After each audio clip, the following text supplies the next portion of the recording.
Hello, and welcome to another TMRN, Time Monk Radio Network production. I'm McLaren, and today is Thursday, December 22nd, 2011. The Time Monk Radio Network administrator and executive producer is Vox, and today he will be doing the recording and technical support of the show.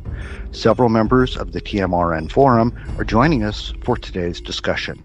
They include members Jules, Lenny, Green Meadow, Gemini, and Uranus Rising.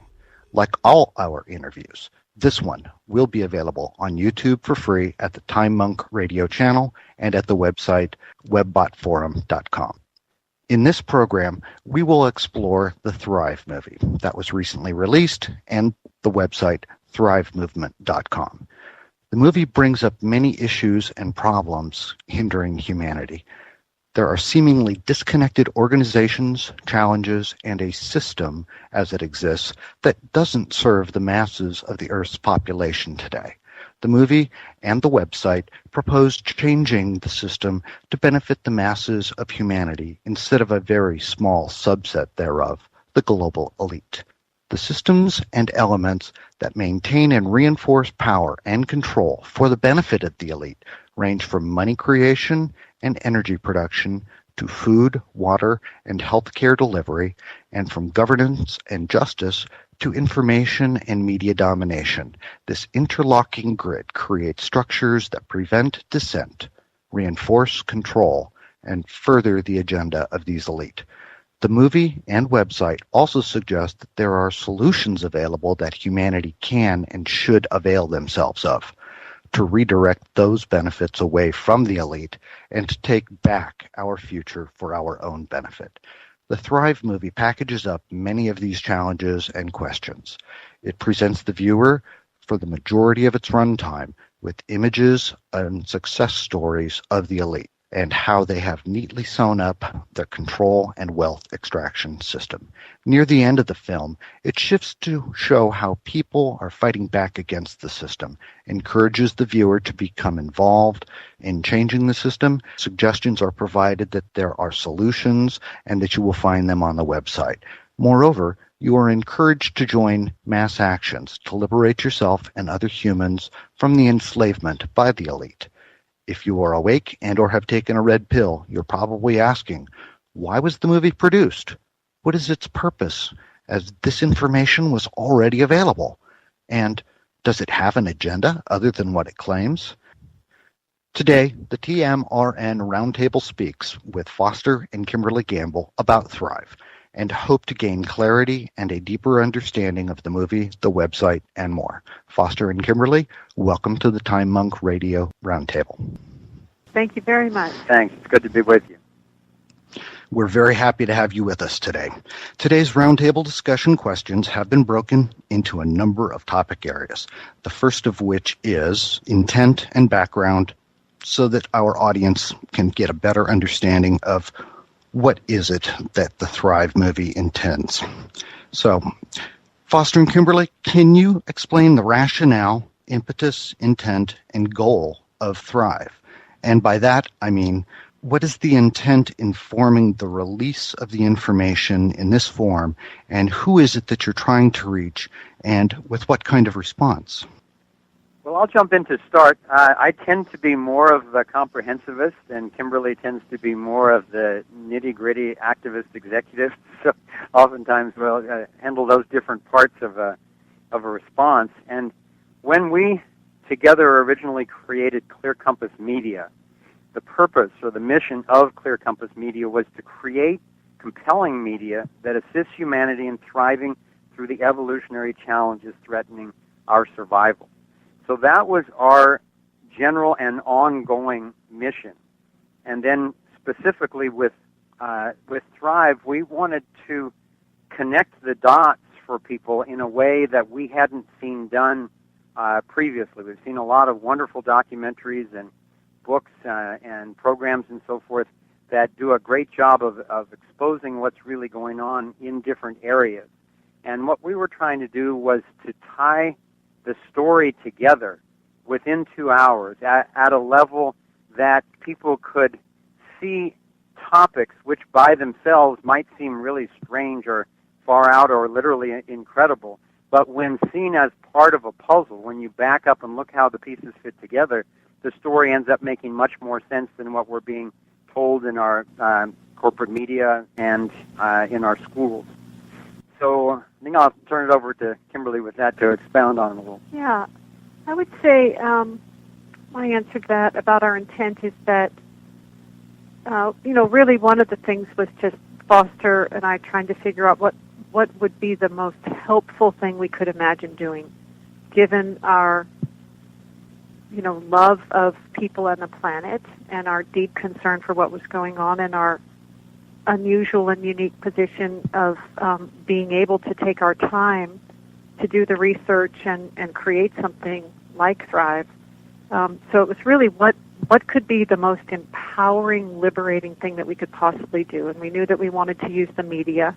And for me, as much of my goal being to have the coherence, it was also to have something with a different tone than was typically out there in the great information, but that wasn't really helpful for me to share with my friends. Like, I have great appreciation for the work that's gone on before, and like, Endgame or something like that has very important information, and yet the tone of it I found that especially my women friends just really didn't relate to, and that it wasn't getting across to people who weren't already somewhat informed. And I wanted to create a tool that had a tone that would be more easily accessed by people who weren't already informed or convinced. So I'd say it had to do with using the media to have a broad outreach fast. So we went global, we went 10 languages and on the internet right off the bat, rather than trying to do a theatrical release or festivals or that kind of thing. It was to get the toothpaste out of the tube as quickly as we could. And so that was my intent. Oh, also you asked about the response. We'll share a little bit. The response we're getting so far is so heartwarming and hopeful for us because, first of all, over 1 million people have already seen Thrive within the first month. And so obviously people are not only watching it and letting it in, but sharing it with the people that they love and trust in their networks. And that's really what we were hoping for. We were expecting a fair amount of resistance and turmoil around the information because for people who are not familiar with it, it's so challenging and so painful to really consider. And we're hardly getting any of that at all. People fundamentally are just saying, thank you for putting it together for us in a way that we could let in and where you've done the fact-checking and you've got various experts who are telling a part of the story. And not only is the story coherent, but you're telling it in the light of grounded solutions that can move us beyond that. So already there have been over 2,000 self-created home and public screenings, just sourced by people all over the world who decided it was a really important thing that they wanted to share with their friends or community, and so they've created an event and got a hold of a DVD or rented it online and are showing it to their friends. And so I would say we're probably around 98% really rave reviews, and the ones that are not are mostly like on the web. As we expected, there are debunking sites which don't actually go after the information in the film, but more try to claim that I'm some Illuminati corporate shill or there must be some hidden agenda behind what we've spent our entire lives doing.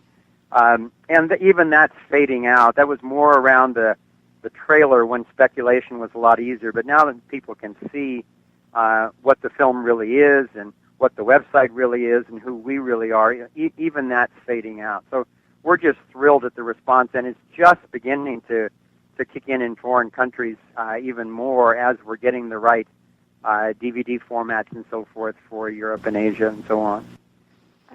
Terrific. So it sounds like... I could say one other quick thing, which is that Sure. we really chose to do the website and the movie together.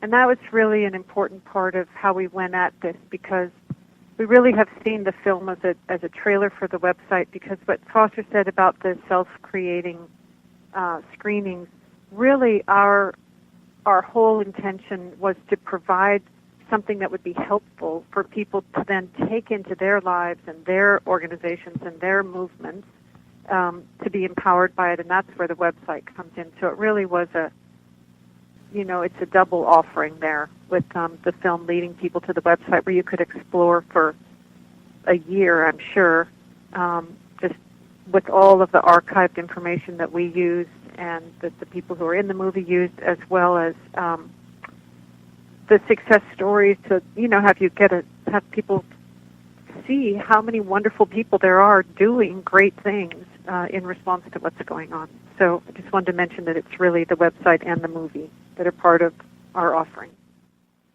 Yes, absolutely. No, the website is integral to people being able to go and explore. Kind of a sideline question. Have you received any feedback from the non-worldwide average person audience? Have you heard anything from the elite or those who might be construed to be members of the elite in terms of why are you doing this and what are you doing?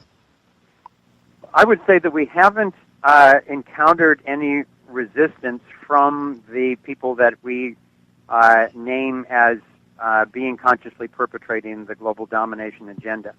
I'm happy to say that we have had several people reach out to us already to ask for meetings from both the Rothschild and Rockefeller families, members of the younger generations who have acknowledged that the things that we're saying are true about what some members of their families have done in the past, and that they don't feel good about it, and that they want to help change that legacy.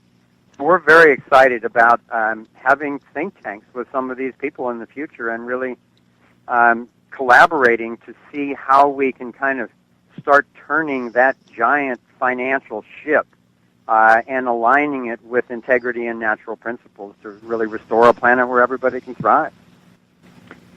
My vision, I'll just chime in for that, is that when we do meet with them, that we would film it and have it just be a completely transparent conversation that goes up on YouTube, so that this possibility of the younger generation of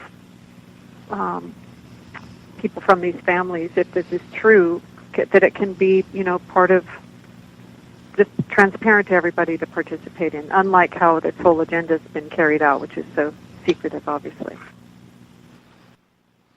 Okay, well, thank you very much. We'll now turn to the topic area of symbology, something I'm sure that you've already had questions come at you about. And for the first question in this area, we'll turn to Lenny. I have a question from our forum member, Chipper Dog.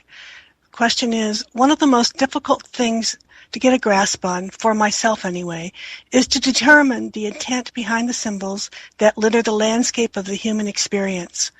Some of them are the oldest representations of the human attempt to place ourselves in relationship to the universe and the environments we inhabit.